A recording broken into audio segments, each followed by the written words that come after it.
Hello students, आज lecture number 2 है हमारा चैप्टर 8 मोशन का।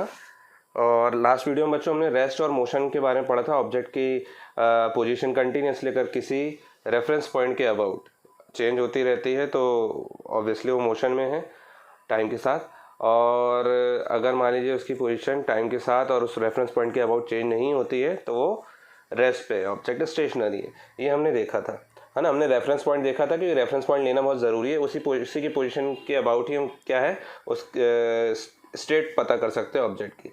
तो बच्चों हमने रेस्ट और मोशन के बारे में पढ़ा था, और ध्यान रखिएगा रेस्ट और मोशन हमेशा कैसे रहते हैं, रिलेटिव, है ना, आपस में एब्सोल्यूट नहीं, रिलेटिव होते हैं। उसका रीज़न ये है कि जैसे कि सपोज मैंने वहाँ पे एक रेफरेंस पॉइंट बोला था। रेफरेंस पॉइंट कुछ भी हो सकता है, और एक होता है फ्रेम ऑफ रेफरेंस। एक होता है क्या, frame of reference. Frame of reference का मतलब यहाँ पे बच्चों ये है कि सपोज मैंने बोला कि अगर कोई, आप देख रहे हैं लिफ्ट में कोई आदमी बैठा हुआ है ना, खड़ा है, मतलब एक आदमी खड़ा हुआ है लिफ्ट में, ये यहाँ पे ऐसे, ठीक है, ये आदमी यहाँ पे ऐसे खड़ा है लिफ्ट में और वो ऊपर जा रहा है। लिफ्ट कैसे जा रही है, ये लिफ्ट है, ये ऊपर जा रही है, ठीक। और आप यहाँ खड़े हैं, कोई आदमी खड़ा है लिफ्ट में, वो ऊपर जा रहा है और आप यहाँ खड़े हैं। तो जब वो ऊपर जा रहा है तो ऑब्वियसली आपसे उसकी पोजीशन क्या होती जा रही है, कंटिन्यूसली बढ़ते जा रही है, चेंज होती जा रही है ना। मोशन में है आपके अबाउट, आप रेफरेंस पॉइंट हो गए और वो मोशन में है, कौन, आदमी, मतलब क्योंकि वो लिफ्ट ऊपर जा रही थी, ठीक है। तो यहाँ पे बच्चों फ्रेम ऑफ रेफरेंस था क्या, लिफ्ट, और लिफ्ट के अंदर था ऑब्जेक्ट। तो ऑब्जेक्ट ऊपर जा रहा है इसलिए क्योंकि फ्रेम ऑफ रेफरेंस ऊपर जा रहा है। क्लियर है बच्चों। चलिए अब बात करते हैं कि अब आपको भी अंदर ले जाते हैं, मतलब कि अब लिफ्ट के अंदर आप भी हैं, है ना। जो ऑब्जर्वर है, आप क्या है, ऑब्जर्वर, ठीक है। तो यहाँ पे ये तो था, ये वो आदमी था, मैन था, और अब आप भी हो यहाँ पे, है ना, ये ऑब्जर्वर, ठीक है। आपने देखा कि आपके अबाउट इसकी पोजीशन क्या है, चेंज होती जा रही कंटिन्यूसली, आपको समझ में आ गई मोशन में। लेकिन बच्चों अब फिर से लिफ्ट ऊपर जा रही है, क्या आपके अबाउट इसकी पोजीशन चेंज हो रही है इस बार? नहीं हो रही ना। क्यों? क्योंकि आप भी इस फ्रेम ऑफ रेफरेंस के अंदर हैं और सीधे सीधे जा रहे हैं। तो फ्रेम ऑफ रेफरेंस बच्चों समझ में आया आपको?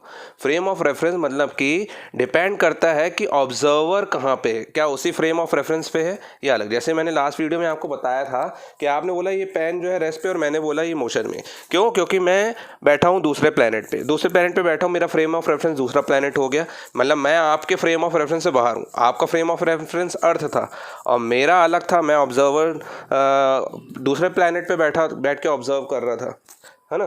तो उस कंडीशन में बच्चों फ्रेम ऑफ रेफरेंस मूव हो रहा था, तो उसके अंदर सारे कंटेंट्स मूव हो रहे थे और ऑब्जर्वर स्टेशनरी था, ठीक है ना। अभी यहाँ पे देखिए, जब दोनों ही एक ही फ्रेम ऑफ रेफरेंस पे हो, ऑब्जर्वर भी और ऑब्जेक्ट भी, तो उस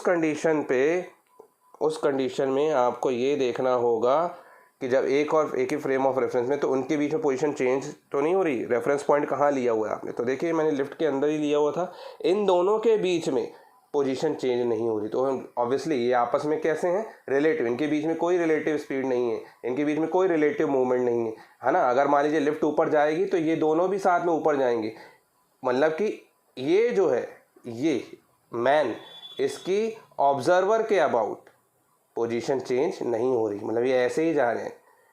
तो ये दोनों आपस में कैसे हैं, एक दूसरे के रिस्पेक्ट में, रेस्ट में। जैसे कि सपोज मैंने बोला एक बस है, एक बस में पैसेंजर बैठे हुए हैं, ठीक है। उस बस में पैसेंजर बैठे हुए हैं, ठीक है। आपका फेलो पैसेंजर आपके रिस्पेक्ट में कैसा है, रेस्ट पे की मोशन में? बच्चों रेस्ट पे, क्योंकि आपके साइड में तो बैठा है वो, आप जा रहे हो, ठीक है, तो वो भी आपके साथ जा रहा है और आप दोनों की एक दूसरे के रिस्पेक्ट में पोजीशन चेंज नहीं हो रही।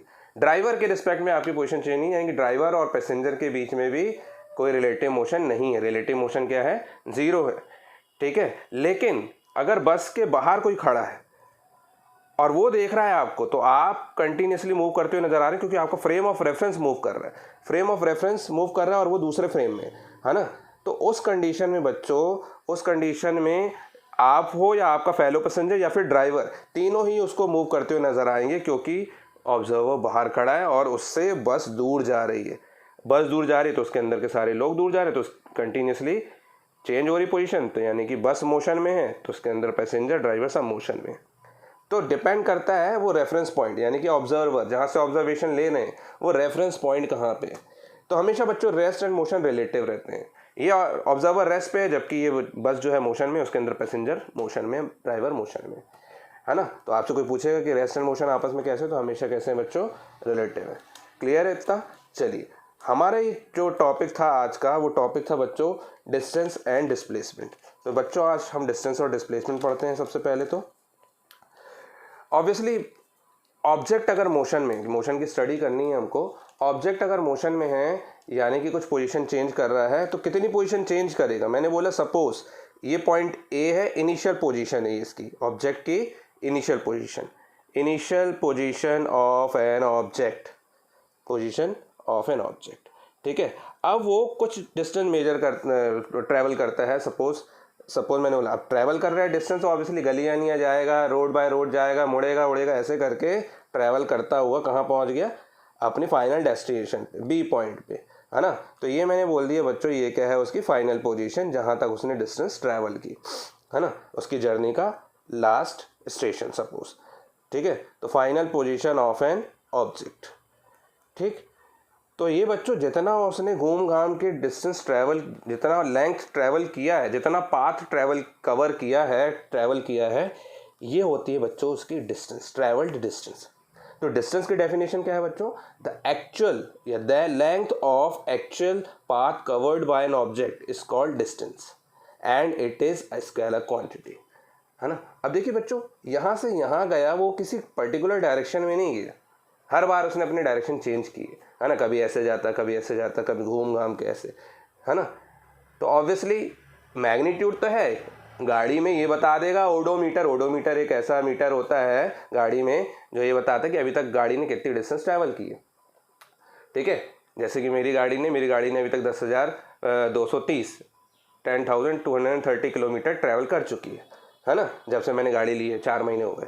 वैसे ही, है ना, वैसे ही ओडोमीटर बता दे कितनी डिस्टेंस ट्रैवल की, या फिर ए से बी तक उसने कितनी डिस्टेंस ट्रैवल की, मैग्नीट्यूड क्या बोलते हैं, value, 30 kilometre, 40 kilometre, what ever, है ना। तो ये मैग्नीट्यूड है। तो सिर्फ मैग्नीट्यूड है, डायरेक्शन नहीं। और मैंने आपको बताया ना बच्चों, 2 तरह की क्वांटिटी होती है, जिसमें मैग्नीट्यूड होता है ना, और डायरेक्शन नहीं होती। जिसमें सिर्फ मैग्नीट्यूड हो, डायरेक्शन नहीं हो, तो वो बच्चों कौन सी क्वांटिटी होती है, स्केलर क्वांटिटी, है ना। कौन सी क्वांटिटी होती है, स्केलर क्वांटिटी, यानी कि डिस्टेंस में डायरेक्शन नहीं होती, सिर्फ मैग्नीट्यूड होगा, ठीक है। तो ये तो था बच्चों डिस्टेंस, है ना। अगर मान लीजिए मैंने बोला कि आप यहाँ से यहाँ गए 30 किलोमीटर, ठीक है। फिर मैंने बोला आपको कि आप पहले यहाँ से चलना स्टार्ट किया आपने, और फिर आप आए गोल घूम के सर्कुलर, तो आपसे बोलेगा डिस्टेंस बताइए कितना होती है। तो आपने सर्कल की डिस्टेंस, यानी कि यहाँ से यहाँ यानी कि सर्कमफ्रेंस पे चले, और सर्कमफ्रेंस पे डिस्टेंस कितनी हो जाती है, सर्कमफ्रेंस क्या होती है, सर्कल की सर्कमफ्रेंस जो होती है वो होती है कितनी, 2πr। आर क्या होती है उसकी, रेडियस। तो अगर मान लीजिए आप सर्कुलर डिस्टेंस ट्रैवल कर रहे हैं, तो उसमें डिस्टेंस कितनी हो जाती है बच्चों सर्कुलर में, 2πr, ठीक है। जो पाई की वैल्यू आपको पता है 22/7 होती है, आर की वैल्यू, आर रेडियस है, जो आपको क्वेश्चन में गिवन होगी सपोज। चलिए, अब इसके बाद हम बात करते हैं डिस्प्लेसमेंट की। अगर डिस्टेंस समझ में आ गया है तो हम बात करते हैं डिस्प्लेसमेंट की। देखिए बच्चों, डिस्प्लेसमेंट क्या होता है, the shortest path between initial position and final position is called displacement and it is a vector quantity. Vector quantity बोलते हैं मतलब उसमें डायरेक्शन भी होगी।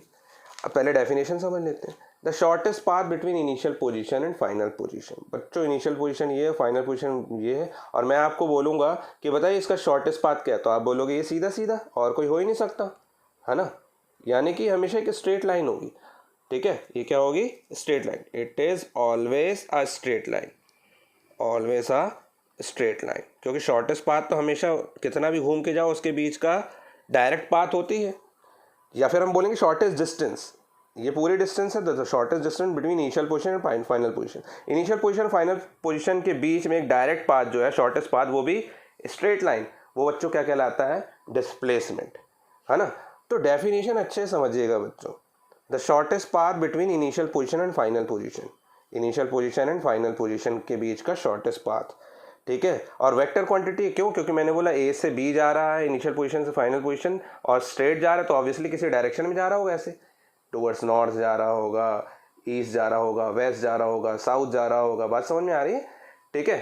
तो डिस्प्लेसमेंट जो होता है एक वेक्टर क्वांटिटी है, क्यों, क्योंकि कितना जा रहा है वो तो पता है, मैग्नीट्यूड बराबर होगा, लेकिन मैग्नीट्यूड तो होगा, डिस्प्लेस डायरेक्शन भी होगा डिस्प्लेसमेंट में, है ना। तो ये क्या है, एक वेक्टर क्वांटिटी है बच्चों, ठीक है, जिसकी डायरेक्शन कहाँ से कहाँ होती है बच्चों, डिस्प्लेसमेंट की डायरेक्शन जो है बच्चों ये होती है from initial position to final. कोई आपसे पूछेगा बताइए डिस्प्लेसमेंट की डायरेक्शन कहाँ से कहाँ होती है, तो बच्चों इनिशियल से फाइनल ही तो जा रहा है, from initial position to final position होती है। क्लियर है बच्चों यहाँ तक? चलिए, तो डिस्टेंस और डिस्प्लेसमेंट तो ये हो गया। और क्योंकि मैंने बोला कि डिस्प्लेसमेंट जो है वो एक शॉर्टेस्ट पाथ है, तो वो डिस्टेंस से हमेशा छोटा होगा, है ना। बड़ा हो सकता है क्या? नहीं, छोटा होगा। तो डिस्प्लेसमेंट हमेशा डिस्टेंस से छोटा होगा। लेकिन बात आती है क्या बराबर हो सकता है? तो हाँ बच्चों, बराबर भी हो सकता है, ठीक है ना।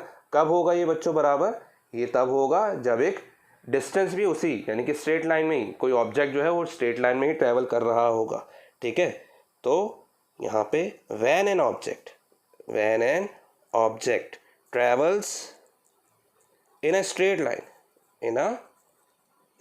लाइन देन डिस्प्लेसमेंट, डिस्टेंस जो होगा, है ना, विल बी या बिकम्स इक्वल टू डिस्प्लेसमेंट। तो आपसे कोई पूछेगा बताइए डिस्टेंस डिस्प्लेसमेंट कब इक्वल होता है, तो आप बोलोगे when an object travels in a straight line, क्योंकि हम तो पढ़ ही रहे हैं motion in a straight line, तो डिस्टेंस डिस्प्लेसमेंट के बराबर होगा, ठीक है बच्चों। अब अदरवाइज डिस्टेंस हमेशा डिस्प्लेसमेंट से बड़ा होगा, ठीक है, यानी कि बड़ा हो सकता है डिस्टेंस डिस्प्लेसमेंट से बराबर हो सकता है, यानी कि डिस्प्लेसमेंट या तो छोटा होगा डिस्टेंस से या फिर बराबर होगा। तो अगर मैं बोलूं कि डिस्प्लेसमेंट या तो छोटा होगा, छोटा होता है मतलब कि ऐसी साइन बनाते हैं ना अपन लोग, या फिर बराबर होगा, छोटा या फिर बराबर, समझ में आ रहा है? इसको ऐसे साइन बनाते, छोटा या फिर बराबर, किससे? डिस्टेंस से, है ना। तो अगर मैं आपसे बोलूं कि डिस्प्लेसमेंट, आप मैथ्स पढ़ते हो अगर, अपॉन ये डिस्टेंस को नीचे ले आओ, इनका रेशियो बताइए, तो रेशियो क्या होगा? ऑलवेज लेस देन और इक्वल टू 1, डिस्प्लेसमेंट और डिस्टेंस का। और अगर मैं बोलता ऊपर न्यूमरेटर में डिस्टेंस और नीचे डिस्प्लेसमेंट, तो ये ग्रेटर हो जाता, ग्रेटर देन और इक्वल टू 1 होता, है ना। इतनी चीज़ आपको बच्चों समझ में आ रही है? तो ये तो हो गया डिस्टेंस और डिस्प्लेसमेंट में रिलेशन। इन दोनों में डिफरेंस भी देख लेते हैं, हालांकि डिफरेंस तो देख लिया हमने, फिर भी एक बार और डिफरेंस देख लेते हैं, ठीक है। चलिए, मैंने लिखा हुआ पहले से, तो देख लीजिए इसको। ये देखिए, डिस्टेंस और डिस्प्लेसमेंट में डिफरेंस। डिस्टेंस और डिस्प्लेसमेंट में सबसे पहले तो डेफिनेशन लिख देंगे आप कि it is the length of actual path covered by an object irrespective of its direction of motion. मतलब कि डायरेक्शन को बिना कंसीडर किए हुए हम देखते हैं कि जो लेंथ है एक्चुअल पाथ की, वो क्या होती है? Distance. Actual path covered by an object, है ना, तो ये क्या होता है? डिस्टेंस। और डिस्प्लेसमेंट क्या होता है बच्चों? It is the shortest distance between initial position and final position of an object in a given direction. एक पर्टिकुलर डायरेक्शन में एक शॉर्टेस्ट डिस्टेंस, इसको हम क्या बोलते हैं बच्चों? डिस्प्लेसमेंट। क्लियर है बच्चों? अब distance is a scalar quantity. Distance क्या होती है? एक स्केलर क्वांटिटी होती है, अभी बात कर ली हमने, उसमें कोई डायरेक्शन नहीं होगा। It is a vector quantity. Displacement एक स्ट्रेट लाइन में ऑब्वियसली डायरेक्शन है, इनिशियल पोजीशन से फाइनल पोजीशन में। Distance, it can never be negative, it is always positive और जीरो, है ना। डिस्टेंस कभी बच्चों नेगेटिव नहीं होती, क्योंकि नेगेटिव साइन इंडिकेट करता है डायरेक्शन को, ये चीज़ ध्यान रखिएगा। नेगेटिव साइन इंडिकेट करता है मोशन में डायरेक्शन को, ठीक है। तो स्केलर क्वांटिटी में नेगेटिव का कोई मतलब नहीं होता, ठीक है। तो डायरेक्शन होती नहीं क्योंकि डिस्टेंस में, तो it is it can never be negative, ये हमेशा पॉजिटिव और ज़ीरो रहेगी। हाँ, डिस्प्लेसमेंट एक वेक्टर क्वांटिटी है, तो ये पॉजिटिव नेगेटिव जीरो तीनों हो सकती है, ठीक है। Distance between two given points में बी सेम और different for different path chosen. Distance जो है दो पॉइंट्स के बीच में सेम भी हो सकता है, दो, है ना, और डिफरेंट भी हो सकता है, ठीक है। और डिस्प्लेसमेंट जो है दो गिवन पॉइंट्स के बीच में हमेशा सेम होता है, displacement between two given points is always the same. अब ये क्या बोलना चाह रहे हैं, distance between two given points में बी सेम और different for different path chosen. मतलब कि मैंने बोला कि ये ए पॉइंट है और ये बी पॉइंट है, तो आप ऐसे चलो बी तक या फिर ऐसे चलो, तो कुछ भी हो सकता है डिस्टेंस, है ना, सेम भी हो सकता है, लेकिन डिस्प्लेसमेंट हमेशा हमेशा ही सेम होता है। ये डिफरेंट भी हो सकता है डिस्टेंस, सेम भी हो सकता है, लेकिन ये हमेशा कैसा होता है, डिस्प्लेसमेंट सेम, यानी कि यहाँ से ए से बी तक जाने का सिर्फ एक ही पाथ है ये, तो ये डिस्प्लेसमेंट हो गया बच्चों। ठीक है बच्चों, चलिए अब आपसे एक क्वेश्चन पूछता है कि क्या डिस्टेंस जीरो हो सकता है, तो हाँ डिस्टेंस नहीं चला तो जीरो है, लेकिन क्या डिस्प्लेसमेंट जीरो हो सकता है, हाँ तो हाँ बच्चों डिस्प्लेसमेंट जीरो हो सकता है। और कब होगा, जब उसका इनिशियल पोजीशन और फाइनल पोजीशन सेम हो, क्योंकि ये इसकी डेफिनेशन ही यही होती है, it is the shortest distance between initial and final position of an object in a given direction. तो सपोज मैंने बोला सर्कुलर मोशन है, यूनिफॉर्म सर्कुलर मोशन, ये यहाँ से घूम के गए, है ना, एक आदमी है जो यहाँ से घूम के जाता है और वापस इसी पोजीशन पे आ जाता है, तो ये क्या हो गया बच्चों, ये बच्चों डिस्प्लेसमेंट जीरो हो गया। लेकिन डिस्टेंस जीरो हुई क्या, नहीं, डिस्टेंस तो ट्रैवल की उसने 2πr, लेकिन डिस्प्लेसमेंट जीरो हो गया, है ना, क्योंकि इनिशियल पोजीशन भी यही है, फाइनल पोजीशन भी यही, कोइंसाइड हो गया, है ना। या फिर एक रेक्टेंगुलर पाथ में या सर्कुलर स्क्वायर पाथ में कवर कर रहा है, वो डिस्टेंस तो कवर की उसने, लेकिन ये क्या हुआ, डिस्टेंस तो कवर की, लेकिन ये क्या हुआ बच्चों, ये हो गया ज़ीरो, है ना, डिस्प्लेसमेंट क्या हो गया, ज़ीरो, डिस्टेंस ज़ीरो नहीं हुई, डिस्प्लेसमेंट ज़ीरो हो गया। ठीक है बच्चों, तो डिस्टेंस आपसे कोई पूछेगा कि अगर कुछ डिस्टेंस ट्रैवल की है लेकिन डिस्प्लेसमेंट ज़ीरो हो सकता है, तो क्या आप बोलोगे हाँ बच्चों हो सकता है। ठीक है, चलिए अब बात करते हैं हम, इसमें कुछ क्वेश्चंस हैं वो देखते हैं। देखिए बच्चों, एक क्वेश्चन दिया जैसे आपको, a particle is moving in a circular path of radius R, what would be the displacement after half a circle. समझ में आया होगा आपको, एक पार्टिकल एक सर्कुलर पाथ पे जिसकी रेडियस आर है मूव कर रहा है, तो डिस्प्लेसमेंट क्या होगा हाफ रोटेशन के बाद, मतलब सर्कल हाफ सर्कल के बाद, सपोज ऐसे करके रोटेट कर रहा था, ये मूव कर रहा था सर्कुलर पाथ में, तो बोला यहाँ से सपोज चलना स्टार्ट किया ए से, तो हाफ सर्कल कहाँ होगा बच्चों, यहाँ पे हाफ सर्कल कहाँ होगा, यहाँ पे इस पोजीशन बी पे, तो बोला डिस्प्लेसमेंट बताइए हाफ ऑफ सर्कल। तो आपकी ये रेडियस होती है, ये है ना, यहाँ से चलना स्टार्ट किया तो रेडियस है, और ये यहाँ पे आ गया, यानी कि यहाँ से भी एक रेडियस होगी ऑब्वियसली, सेंटर से रेडियस डिस्टेंस सर्कमफ्रेंस तक की डिस्टेंस को क्या बोलते हैं, रेडियस। तो बच्चों ए से बी के बीच में डायरेक्ट पाथ को हम क्या बोलते हैं, डिस्टेंस तो उसने ये ट्रैवल की half circle, half a circle, लेकिन आपसे पूछ रहा है कि हाफ अ सर्कल के बाद डिस्प्लेसमेंट बताइए, what will be the displacement after half a circle. तो यहाँ से ए से बी, ये शॉर्टेस्ट पाथ, ए से B initial position and final position के बीच में शॉर्टेस्ट डिस्टेंस ए बी, है ना, ये डिस्प्लेसमेंट होगा, जो कि कितना हो जाएगा बच्चों, r + r 2r, है ना। अब आपको रेडियस दिया होगा तो आपका ये आंसर भी आ जाएगा।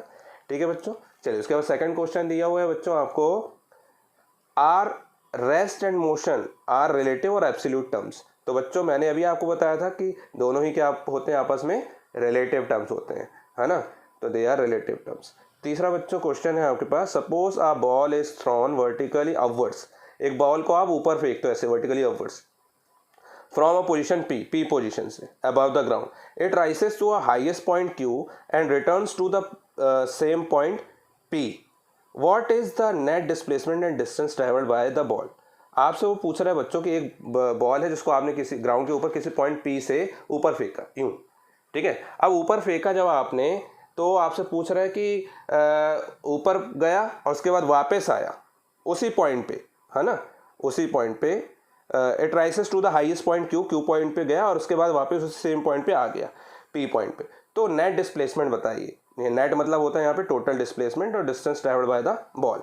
तो बच्चों देखिए क्वेश्चन के अकॉर्डिंग ये पी पॉइंट था अबव द ग्राउंड, और पी से हाईएस्ट पॉइंट कहाँ गया, क्यू, ठीक है, ये ऊपर गया, फिर उसके बाद क्यू से वो वापस नीचे आ रहा है पी, वापस उसी पोजीशन पे आ रहा है, ठीक है।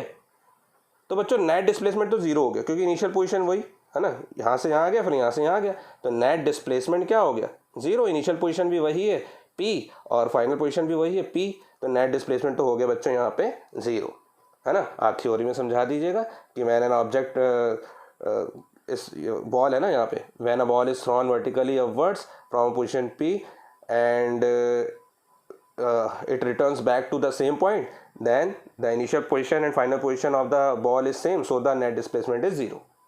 लेकिन क्या डिस्टेंस जीरो होगी? नहीं, डिस्टेंस तो होगी, ट्रैवल हुई है, क्योंकि हमने फेंका तो डिस्टेंस ट्रैवल हुई है। तो कितना हुई है? पी से क्यू गई है, फिर क्यू से पी आई है ना। तो कितनी हो जाएगी बच्चों? पी से क्यू जितनी गई उतनी ही नीचे आई है, तो ऑब्वियसली जितनी थी उतनी डिस्टेंस का डबल हो गई, मतलब कि जितना आपने फेंका था ऊपर गई पहले, फिर उतना ही नीचे आई। यानी कि अगर सपोज मैंने बोला 2 मीटर ऊपर गई तो 2 मीटर नीचे आई, तो कितना हो गया? 4। यानी कि डिस्टेंस क्या होगी? Net distance travel bye the ball. तो आप बोलोगे distance is twice, distance is twice of its maximum height, maximum height के ट्वाइस होगी, यानी कि 2 इंटू पी क्यू। पी से लेके क्यू है तो 2 into P Q, total distance travelled हो गई, है ना।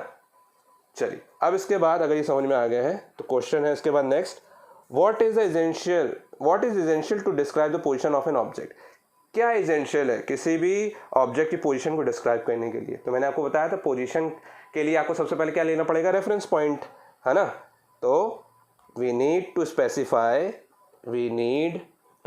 स्पेसिफाई अ रेफरेंस पॉइंट, एक रेफरेंस पॉइंट, है ना, जिसे हम क्या बोलते हैं? ओरिजिन, है ना। तो ओरिजिन जो होगा वो होना चाहिए to describe the position of an object. We need to specify a reference point called origin to describe the position of an object. ठीक है बच्चों, एक नेक्स्ट क्वेश्चन, इसके बाद देखते हैं क्वेश्चन और next, can the displacement be greater than the distance travelled by an object. तो बच्चों डिस्प्लेसमेंट कभी ग्रेटर देन नहीं हो सकता, है ना। Displacement is always less than और equal than the distance travelled by an object. मैंने आपको अभी बता दी, तो आप लिख लीजिएगा इसको थ्योरी में, है ना, अपने हिसाब से। ठीक है, अभी आपको समझ में आ गया, मैंने थोड़ी देर पहले बोला था, तो आप बता देना। No, the displacement can never be greater than the distance traveled by an object because displacement is the shortest path between initial position and final position। ठीक है, फिर उसके बाद है नेक्स्ट क्वेश्चन बच्चों, if the displacement is zero it is necessary that the distance covered by it is also zero। तो क्या displacement अगर मान लीजिए जीरो है तो क्या जरूरी है कि डिस्टेंस भी जीरो हो?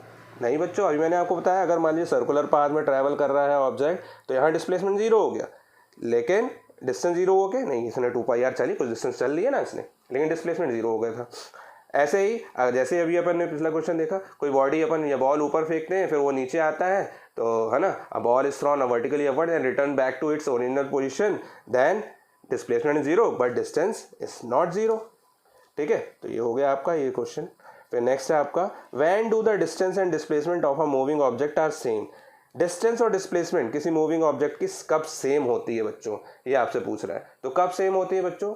जब when an object travels in a straight line. अभी मैंने आपको थोड़ी देर पहले बताया कि जब एक कोई ऑब्जेक्ट मोशन करता है स्ट्रेट लाइन में तो डिस्टेंस और डिस्प्लेसमेंट इक्वल होती हैं, सेम होती हैं। ठीक है, तो उसका आंसर ये हो जाएगा when an object travels in a या moves in a straight line. चलिए, फिर नेक्स्ट क्वेश्चन है बच्चों, क्वेश्चन नंबर 8। क्वेश्चन नंबर 8 है, if an object moves 3 metre towards right and then 2 metre towards left then what will be the distance and displacement. है ना, अगर कोई object 3 metre towards right जाता है देन 2 मीटर टूवर्ड्स लेफ्ट जाता है तो then what will be the distance and displacement. तो देखिए सॉल्यूशन इसका, अगर कोई ऑब्जेक्ट टूवर्ड्स राइट जा रहा है यानी कि यहाँ से चलना स्टार्ट किया और कितना जा रहा है, suppose 3 metre, then 2 metre towards left, यानी कि ऐसे जा रहा होगा तो अपने लेफ्ट चला जाएगा इस तरफ, 2 मीटर टूवर्ड्स लेफ्ट। तो आपसे पूछ रहा है डिस्टेंस एंड डिस्प्लेसमेंट बताइए। तो सपोज ये पोजीशन थी, यहाँ से यहाँ गया, फिर यहाँ से यहाँ गया, तो ABC ले गया अपन ने। तो टोटल डिस्टेंस कितना कवर किया बच्चों? पहले 3 मीटर एंड 2 मीटर। तो डिस्टेंस तो आपको समझ में आ गया कि कितना हो गया, 3 metre plus 2 metre, that is 5 metre distance travel by an object, है ना। लेकिन डिस्प्लेसमेंट क्या होगा बच्चों? डिस्प्लेसमेंट समझिए, डिस्प्लेसमेंट होता है इनिशियल पोजीशन से फाइनल पोजीशन तक का डायरेक्ट पाथ। तो ये देखिए ये होगा ए से AC निकालना है आपको। तो AC क्या होगा बच्चों? यहाँ पे पाइथागोरस थ्योरम लगाना पड़ेगा क्योंकि यहाँ पे क्या बन रहा है, 90 डिग्री एंगल। पाइथागोरस थ्योरम जो होता है आपका क्या होता है, हाइपोटेन्यूस का स्क्वायर, क्योंकि ये परपेंडिकुलर, इसके सामने वाला क्या होगा, हाइपोटेन्यूस। हाइपोटेन्यूस का square equals to AB square plus BC square. तो AC square equals to AB यानी कि 3 का स्क्वायर प्लस 2 का स्क्वायर, 3 3 जा 9 एंड 4 4 जा 2 2 जा 4, 9 4 13 AC स्क्वायर। तो AC बच्चों कितना हो जाएगा, √13 मीटर। ठीक है बच्चों, इसका आंसर हो जाएगा। इसके बाद NCERT के कुछ क्वेश्चन हैं इन टेक्स्ट, वो देख लेते हैं। देखिए बच्चों, नेक्स्ट क्वेश्चन आपको दिया हुआ है एनसीईआरटी का, ये इन टेक्स्ट क्वेश्चन। एक पेज पलटाइएगा तो आपको मिल जाएगा एनसीईआरटी इन टेक्स्ट क्वेश्चन। जो अंदर के क्वेश्चन होते हैं ना बच्चों, उन्हीं को बोलते हैं in text question. A farmer moves, वहाँ पे 3 क्वेश्चन दिए हुए हैं हालांकि, तो इसमें से एक है न्यूमेरिकल, बाकी के 2 तो मैंने आपको पढ़ा दिए हैं अभी से। आप देख लीजिएगा, एक क्वेश्चन दिया है जो numerical. A farmer moves along the boundary of a square field of side 10 metre in 40 seconds. What will be the magnitude of displacement of the farmer at the end of 2 minutes and 20 seconds from his initial position? बच्चों, एक किसान है जो कि एक अपनी square field में खेती कर रहा है वो, है ना, और स्क्वायर फील्ड में चल रहा है ऐसे करके, यूँ, ये स्क्वायर है, यहाँ से ऐसे चल रहा है वो, मतलब यहाँ से चलना स्टार्ट किया, ABCD, वापस से A पे आ जाता है वो, और साइड कितनी है उसकी स्क्वायर फील्ड की? 10 मीटर। तो स्क्वायर में तो सभी 10 मीटर होंगे, सभी साइड सेम होती हैं। और वो बोल रहा है कि 10 मीटर वाली साइड की फील्ड को 40 सेकंड में कवर कर रहा है ना, 40 second.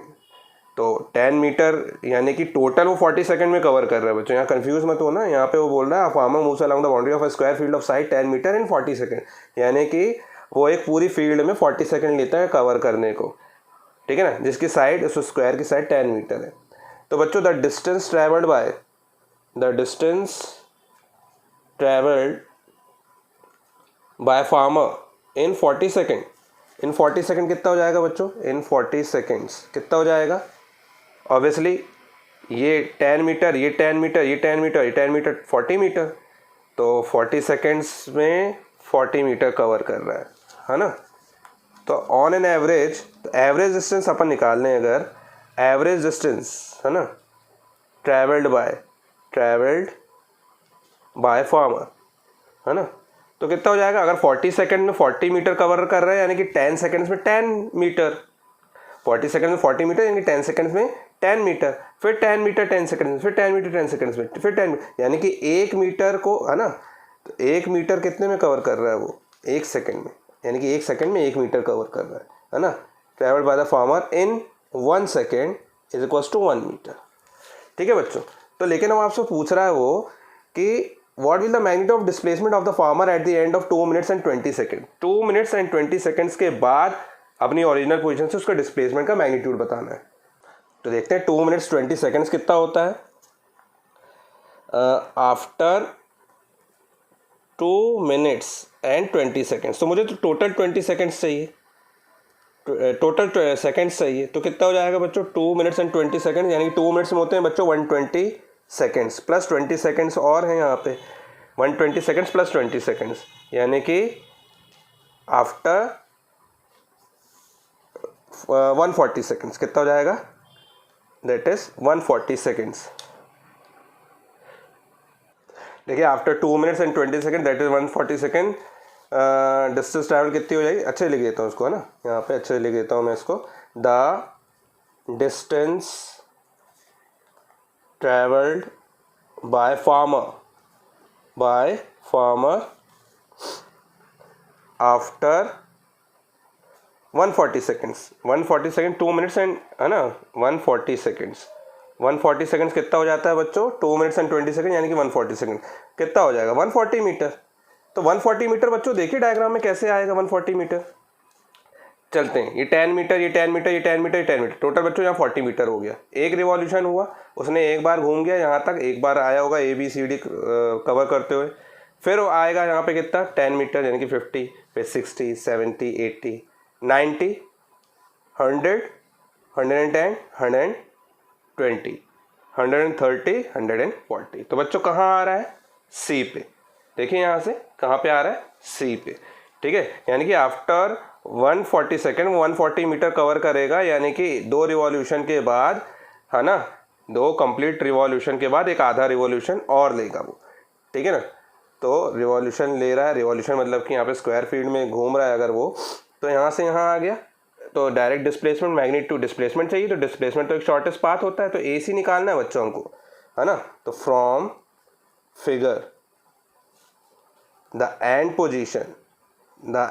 position of farmer will be point C, है ना, will be point C, है ना। Then displacement magnitude of displacement यानी कि वैल्यू पूछ रहा है वो आपसे, है ना, डायरेक्शन नहीं पूछ रहा है। डायरेक्शन होता तो आप बोल देते फ्रॉम ए टू सी, तो इनिशियल पोजीशन से फाइनल पोजीशन होती है, तो यहाँ ए सी निकालना है। तो ए सी बच्चों देखिए यहाँ पे ट्राइंगल समझ में आ रहा होगा, है ना, तो in triangle A B C आपको ये दिख रहा है ये 90 डिग्री है, क्योंकि स्क्वायर है तो ये 90 डिग्री होता है ना, स्क्वायर है तो ये क्या होगा 90 डिग्री, और ए से सी हमको डिस्प्लेसमेंट लेना, स्क्वायर है तो ये 90 डिग्री, पाइथागोरस थ्योरम लगा देते हैं। तो ए सी